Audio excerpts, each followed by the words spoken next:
Bismillahirrahmanirrahim. Assalamualaikum warahmatullahi wabarakatuh. Alhamdulillah wa syukurulillah wala hawla wala quwata illa billah. Wassalatu wassalamu ala Rasulillah Muhammad ibn Abdillah.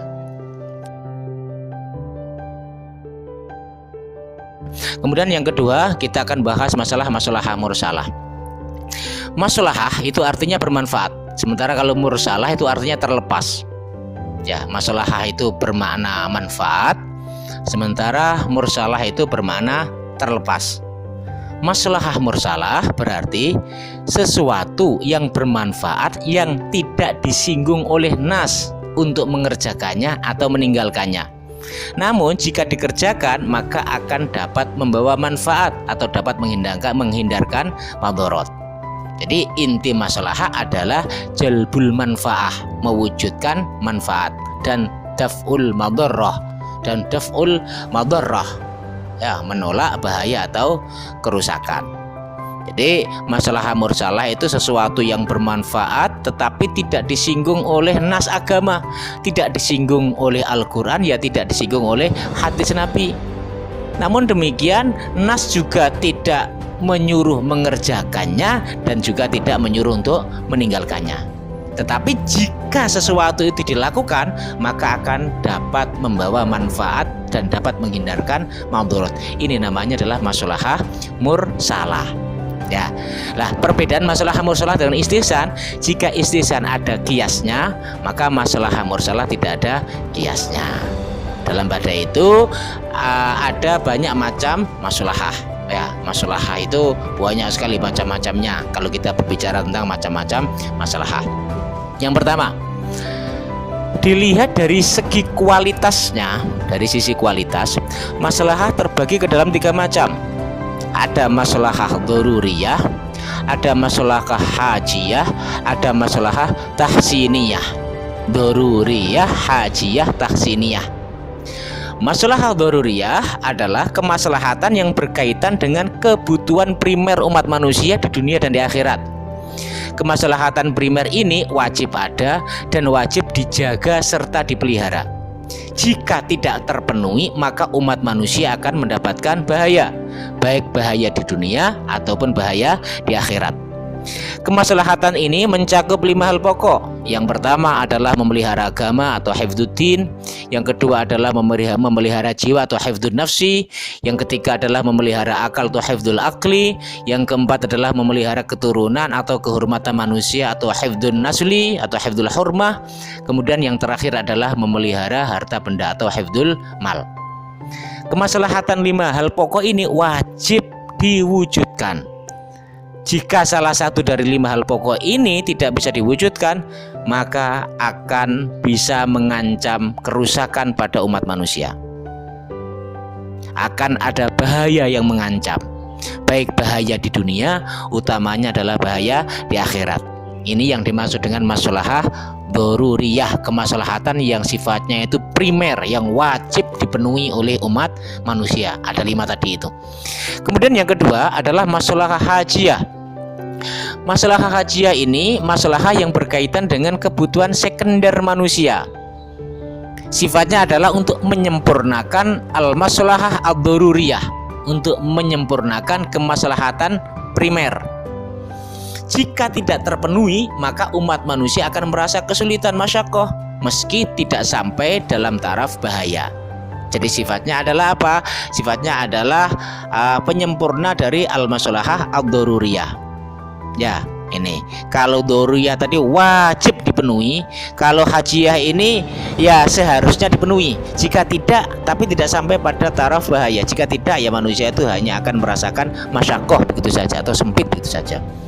Kemudian yang ketiga adalah maslahah tahsiniyah. Masalah tahsiniyah adalah kemaslahatan yang berkaitan dengan kebutuhan tertier manusia. Sifatnya adalah sebagai pendukung dan pelengkap. Ketiadaannya tidak sampai membahayakan, apalagi tidak sampai menyulitkan manusia, apalagi membahayakan, tidak sampai. Ini namanya maslahah tahsiniyah. Ya, ini agar kita tahu saja ragam-ragamnya maslahah. Jadi ada maslahah yang sifatnya itu primer, ada maslahah itu yang sifatnya sekunder, dan ada maslahah itu yang sifatnya tersier, atau dalam bahasa yang lain daruriyah, hajiyah, dan tahsiniyah. Itu dilihat dari sisi kualitasnya, ya, dilihat dari sisi kualitasnya. Kemudian maslahah dilihat dari sisi cakupannya. Itu ada dua macam. Ada maslahah amah dan ada maslahah khosoh.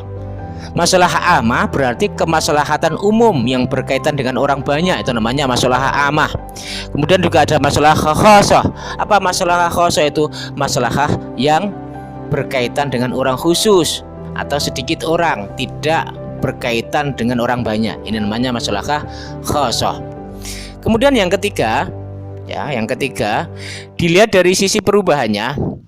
Maslahah terbagi ke dalam dua macam juga. Ada maslahah sabitah dan maslahah mutaghayyirah. Maslahah sabitah adalah kemaslahatan yang bersifat permanen, tidak berubah sampai akhir zaman. Misalnya seperti kemaslahatan di dalam sholat, puasa, haji, dan lain-lain sebagainya. Ini namanya maslahah sabitah. Kemudian yang kedua, maslahah mutaghayyirah, yaitu kemaslahatan yang bersifat tidak permanen, bisa berubah-ubah sesuai dengan perubahan keadaan, tempat, dan waktu. Biasanya kalau sabitah itu ditentukan oleh dalil yang sifatnya itu qat'i, sementara kalau mutaghayyirah itu biasanya ditentukan oleh dalil yang bersifat dhanni. Kemudian macam yang keempat dilihat dari sisi keberadaannya. Menurut syara, maslahah itu terbagi menjadi tiga macam. Ada maslahat mu'tabarah, ada maslahah mursalah, ada maslahah mulghah. Di sini titik materi kita, yaitu maslahah mursalah. Tapi juga tidak mengapa kita ketahui masalah-masalah yang sudah saya jelaskan tadi, ya, meskipun tidak dalam topik fokus pembicaraan materi kita kali ini, yaitu masalah mursalah. Tapi juga ada baiknya untuk kita ketahui, sebab nanti juga hal itu akan dibahas dalam permasalahan maqasidus syariah al-amah, ya. Kapan-kapan insyaallah mungkin kita akan membicarakan tentang al-maqasid asy-syariah al-amah. Kita kembali lagi. Jadi dilihat dari sisi keberadaannya menurut syara, itu ada tiga macam. Ada maslahah mu'tabarah, ada maslahah mursalah, ada maslahah mulghah. Maslahah mu'tabarah adalah maslahah yang secara tegas ada dalam nas syariat dan telah ditentukan apa hukumnya. Dalam pengertian sudah dipastikan Allah kemanfaatannya, sebab ada di dalam nas Al-Quran dan hadis. Contohnya yang tadi, ya, seperti yang sudah disinggung tadi, misalnya perintah sholat, ya, perintah puasa. Kebaikannya apa? Ya, untuk bertakwa kepada Allah, untuk menahan hawa nafsu orang puasa itu. Perintah sholat, kemaslahatannya apa? Ya, banyak, ya, ingat Allah sehingga terhindar dari perbuatan keji dan mungkar. Perintah jihad, apa manfaatnya? Ya, banyak masalahnya, untuk memelihara agama. Hukuman kisos untuk menjaga kelestarian jiwa. Cambuk bagi pezina untuk memelihara kehormatan dan keturunan dan lain sebagainya. Jadi masalah-masalah murtabarah itu masalah-masalah yang secara tegas ada di dalam nas syariat, dan ketentuan hukumnya itu sudah ditentukan, digariskan oleh Allah Subhanahu wa taala. Kemudian yang kedua, masalah mursalah, yaitu kemaslahatan yang tidak ditegaskan secara pasti oleh nas Al-Quran dan hadis dan tidak ada ketentuan hukumnya. Kemaslahatannya bisa mewujudkan kemanfaatan atau menolak kerusakan. Contohnya apa? Tidak ada perintah dan larangan dalam Al-Quran dan hadis untuk mengumpulkan dan membukukan Al-Quran atau hadis. Jadi membukukan Al-Quran dan hadis itu tidak ada perintah dari Allah Subhanahu wa taala. Tetapi sahabat Abu Bakar dan Umar melakukan hal itu karena untuk kemaslahatan umum. Ini contohnya, ya, contohnya masalah mursalah itu membukukan Al-Quran, kemudian membukukan hadis Nabi dan lain sebagainya. Contoh yang lain, tanah daerah taklukan seharusnya itu dibagi kepada pasukan yang ikut perang, yaitu 4/5-nya sebagai harta rampasan. Tetapi hal itu tidak dilakukan. Tanah tetap hak milik yang punya, tetapi dikenakan pajak atau fai karena untuk kemaslahatan umum. Misalnya itu. Contoh yang lain, jika menikah harus ada surat menyurat. Ya, harus ada surat menyurat. Kemudian talak juga harus ada suratnya dan lain sebagainya. Begitu juga dengan waris dan lain sebagainya. Nas tidak memerintahkan dan tidak melarang hal itu. Tetapi karena untuk kemaslahatan umum, maka hukum surat menyurat tetap diwajibkan, tetap diharuskan. Dasarnya apa? Dasarnya adalah maslahah mursalah. Sebab kalau ada misalnya ada orang menikah nggak ada surat menyurat itu kan nanti bisa dipakai alasan orang-orang untuk apa? Oh ya, dipakai alasan orang yang berzina itu nanti mereka akan mengklaim dirinya menikah padahal ya tidak. Maka sangat diperlukan sekali untuk kebaikan-kebaikan manusia. Maka diharuskan apa? Ada surat menyurat, kalau bisa ada surat menyurat, meskipun di dalam nas Al-Quran dan hadis tidak ada perintah untuk untuk mewujudkan atau untuk mengadakan surat menyurat.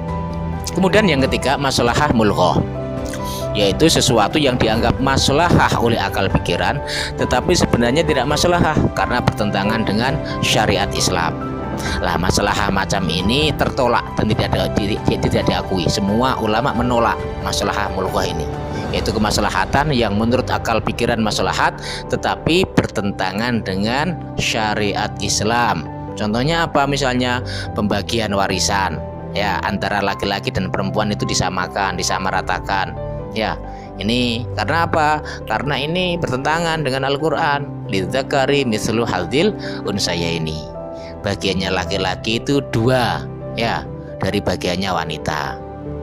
Karena bertentangan maka maslahat seperti ini namanya adalah maslahah mulghah. Ya, maslahah mulghah. Maka masalah semacam ini harus ditolak. Kemudian kehujahan maslahah. Pertama, seluruh ulama sepakat bahwa maslahah mu'tabarah dapat dijadikan sebagai hujjah dalam menetapkan hukum Islam. Sebab masalah mu'tabarah ini ada petunjuk dari nas Al-Quran dan hadis, baik secara tersurat ataupun secara tersirat. Itu yang pertama, bahwa seluruh ulama sepakat masalah mu'tabarah dapat dijadikan sebagai hujjah, tidak ada satupun yang berbeda. Yang kedua, seluruh ulama juga sepakat bahwa masalah mulghah ini tidak dapat dijadikan sebagai hujjah, bahkan harus ditolak. Sebab apa? Sebab menurut akal pikiran manusia maslahat tetapi bertentangan dengan nas Al-Quran dan hadis. Seluruh ulama sepakat maslahah seperti ini harus ditolak. Ya, ketiga, menurut jumhurul ulama, mayoritas ulama, ya, jika ada pertentangan antara maslahah dan nas, maka wajib mendahulukan nas. Ya, wajib mendahulukan nas.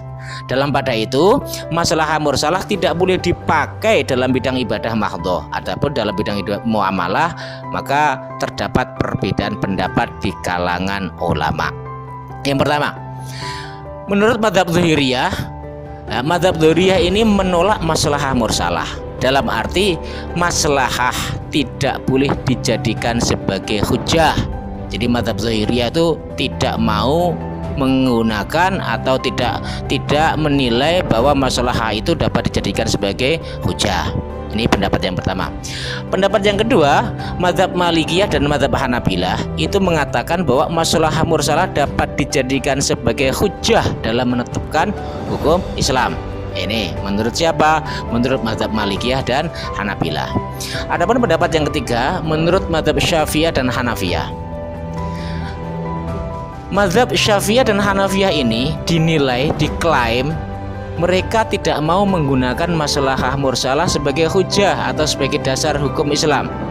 Ya, jadi mereka dinilai tidak mau menggunakan maslahah mursalah, tidak mengakui maslahah mursalah sebagai hujjah.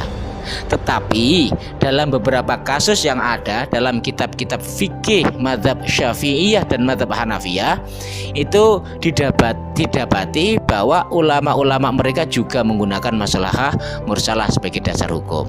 Jadi meskipun mereka dituduh atau diklaim atau dikatakan tidak mau menggunakan maslahah mursalah sebagai dasar hukum, tapi buktinya dalam beberapa kitab ulama-ulama mereka juga menggunakan maslahah mursalah sebagai dasar hukum.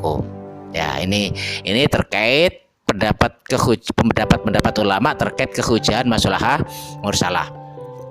Sekarang syarat-syarat maslahah mursalah. Tadi yang sudah dijelaskan ya, bahwa mazhab Malikiyah adalah mazhab yang paling banyak menggunakan maslahah mursalah sebagai dasar hukum. Mereka memberi syarat-syarat maslahah mursalah agar dapat dijadikan sebagai hujah, maka harus memenuhi persyaratan-persyaratan sebagai berikut. Yang pertama, maslahah mursalah harus sejalan dengan maqasidus syariah al-amah, harus sejalan dengan tujuan umum pembentukan hukum Islam. Maslahah mursalah tidak boleh menyalahi hukum pokok syariat, tidak boleh menyalahi usulus syariah al-islamiyah, tidak boleh menyalahi pokok-pokok hukum Islam. Kemudian juga tidak boleh menyalahi dalil nas Al-Quran atau hadis. Itu syarat yang pertama. Jadi harus sejalan dengan maqasidus syariah. Kemudian yang kedua, syaratnya maslahah mursalah harus bisa diterima oleh akal pikiran yang sehat, harus diterima oleh al-aqlu as-salim, akal pikiran yang sehat. Jika tidak bisa diterima oleh akal pikiran yang sehat, maka maslahah mursalah tersebut tidak memenuhi persyaratan, yang berarti tidak boleh digunakan. Kemudian yang ketiga, syaratnya maslahah mursalah digunakan untuk menjaga kemaslahatan yang bersifat daruriyah, yang bersifat kebutuhan primer, atau untuk meniadakan kesukaran, atau dalam rangka raf'ul haraj, meniadakan kesukaran. Ini syarat-syarat yang diberikan oleh mazhab Malikiyah ketika seorang mujtahid itu hendak menggunakan maslahah mursalah sebagai dasar pijakan atau sebagai hujah. Itu terkait masalah-masalah mursalah. Kemudian kita akan membahas masalah istishab. Istishab ini berarti meminta ikut serta terus menerus. Meminta ikut serta terus menerus artinya istishab. Istishab bermakna melanjutkan berlakunya hukum yang telah ada dan yang telah ditetapkan oleh suatu dalil sampai ada dalil lain yang mengubah hukum tersebut. Jadi melanjutkan hukum, ya, menetapkan berlakunya hukum yang telah ada, atau meniadakan hukum, meniadakan sesuatu yang memang tidak ada hukumnya sampai ada bukti yang mengubah kedudukannya. Misalnya, seseorang yang sebelumnya diketahui masih hidup tetap harus dihukumi hidup selama belum ada bukti yang menunjukkan bahwa ia sudah mati. Selama tidak ada bukti, maka dia tetap harus dihukumi masih hidup. Jadi misalnya kalau ada seseorang, orang tuanya kok meninggal, anaknya yang satu itu misalnya pergi entah kemana, tidak tahu rimbanya, maka anak yang pergi ini tetap harus dibagi warisan. Ya, dia tetap harus dihukumi masih hidup sepanjang tidak ada dalil, tidak ada bukti yang menunjukkan bahwa ia sudah mati.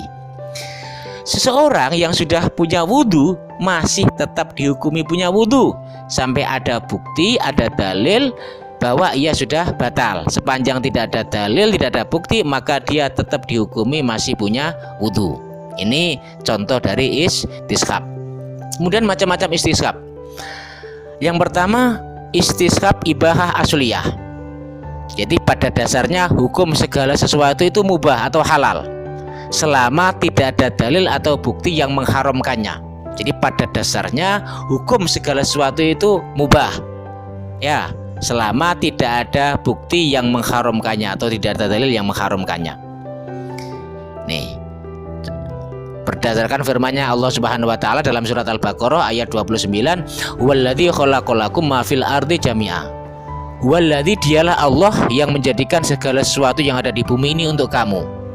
Kaidah fikihnya, al-aslu fil asya'i al-ibahah. Pada dasarnya segala sesuatu itu hukumnya mubah. Hatta yadullat dalil ala tahrim, sampai ada dalil yang mengharamkannya. Contohnya makanan, minuman, hewan, tumbuh-tumbuhan dan lain-lain itu hukumnya adalah halal selama tidak ada dalil atau tidak ada bukti yang mengharamkannya, baik itu haram li dzati atau haram li ghairi. Jadi pada asalnya segala sesuatu itu boleh halal sepanjang tidak ada dalil atau tidak ada bukti yang mengharamkannya. Lah babi bagaimana? Babi haram. Ada dalilnya, ada apa? Al-Qur'an. Ya, innamal khamru wal maisiru wal ansab bukan ya, hurimat alaikumul maitatu wadamu walahmul khinzir, hurimat diharamkan. Nah, ini buktinya adalah Al-Qur'an, ya, surat sekian misalnya. Itu namanya haram li dzatihi. Ada juga yang namanya haram li ghairihi. Misalnya apa? Mangga itu hukumnya apa? Hukumnya halal, tapi karena didapatkannya melalui mencuri ya haram. Nah, maka mangga tersebut hukumnya adalah haram. Ya, haram li ghairihi. Ya, dalilnya apa haram? Dalilnya adalah dia mangga itu bukan miliknya, milik orang lain, kemudian ia mendapatkan melalui apa? Dengan cara mencuri. Maka mangga tersebut hukumnya adalah haram, haramnya adalah haram li ghairihi, karena mencuri. Sepanjang, pokoknya diingat, sepanjang tidak ada dalil, tidak ada bukti yang menunjukkan bahwa itu haram, maka segala sesuatu hukumnya adalah halal atau mubah. Kemudian yang kedua, baro'ah asliyah. Pada dasarnya setiap orang itu bebas dari segala tuntutan dan kesalahan selama tidak ada bukti yang mengubah statusnya. Kaidah fikihnya apa misalnya? Al-aslu baro'atu zimmah. Pada dasarnya semua orang itu terbebas dari segala tanggungan, dari segala tuntutan. Oleh karena itu, jika ada orang menuduh orang lain, maka ia harus membuktikan tuduhannya. Jika tidak ada bukti, maka orang yang dituduh tersebut bebas. Sebab pada dasarnya semua orang itu terbebas dari segala tuduhan. Jika ada orang yang menuduh orang lain misalnya punya hutang, maka penuduh wajib memberikan bukti. Jika tidak bisa membuktikan, maka yang dituduh tersebut dibebaskan dari segala tuduhan, yaitu punya hutang. Sebab apa? Sebab pada dasarnya semua orang itu terbebas dari segala tuduhan dan tuntutan. Itu contoh baro'ah asliyah. Kemudian istisab yang ketiga adalah istisab hukmi. Apa itu? Pada dasarnya hukum segala sesuatu itu tetap berlaku selama tidak ada bukti yang mengubahnya. Al-aslu baqa'u ma kana ala ma kana. Pada dasarnya segala sesuatu itu hukumnya tetap selama tidak ada bukti yang mengubahnya. Ya, misalnya seseorang yang telah punya wudhu, maka masih dihukumi punya wudhu selama tidak ada bukti bahwa ia sudah batal. Misalnya ada orang ragu, saya tadi sudah wudhu, tadi saya itu wudhu, sudah wudhu, tapi saya itu ragu, saya sudah batal apa belum? Maka hukumnya adalah belum batal. Jadi kita tetapkan hukum berdasarkan hukum semula tadi itu apa? Jika dia punya wudhu, berarti tetap dihukumi punya wudhu sampai ada dalil atau bukti yang menunjukkan bahwa wudhunya sudah batal. Nah, ini. Kemudian apa? Contoh yang lain misalnya, seseorang yang memiliki sebidang tanah, maka tanah tersebut masih tetap dihukumi miliknya sepanjang tidak ada bukti bahwa tanah tersebut sudah dijual atau dihibahkan. Seorang wanita yang telah menikah, maka ia tetap harus dihukumi punya suami selama tidak ada bukti bahwa ia sudah bercerai. Ini namanya istisab hukmi. Kemudian yang terakhir adalah istisab wasfi, yaitu pada dasarnya sifat dari segala sesuatu itu masih berlaku sebelum ada bukti yang mengubahnya. Contoh, air yang diketahui bersih tetap dihukumi bersih, tetap dihukumi suci selama tidak ada bukti yang menunjukkan bahwa air tersebut terkena najis. Ya, ini contohnya misalnya. Jadi wasfi, jadi dasarnya sifat dari segala itu masih berlaku sebelum ada bukti lain yang mengubahnya. Seseorang yang punya sifat gila, tetap ia masih dihukumi gila. Maksudnya apa? Ia tidak wajib menjalankan kewajiban-kewajiban agama, ya, karena kurang akal. Selama tidak ada bukti bahwa ia telah sembuh, maka tetap saja dia tetap dihukumi apa? Dihukumi gila sampai ada bukti yang menunjukkan bahwa dia sudah sembuh. Jadi istisab itu adalah menghukumi sesuatu berdasarkan hukum sebelumnya itu apa. Maka hukum sebelumnya itu masih berlaku sampai ada dalil atau bukti yang mengubahnya. Lantai tetap dihukumi suci sampai ada bukti yang menunjukkan bahwa lantai tersebut najis. Pakaian kita misalnya suci, kemudian kita ada syak ragu, ini sudah terkena najis apa belum? Maka hukumannya adalah belum. Sebab pada asalnya baju tersebut asalnya adalah suci. Sepanjang tidak ada bukti misalnya kelihatan najisnya, maka baju tersebut tetap dihukumi suci. Demikian keterangan tentang istisqab, begitu juga dengan istisna dan masalah mursalah. Mudah-mudahan kita semuanya diberi ilmunya manfaat oleh Allah Subhanahu wa taala. Wassalamualaikum warahmatullahi wabarakatuh.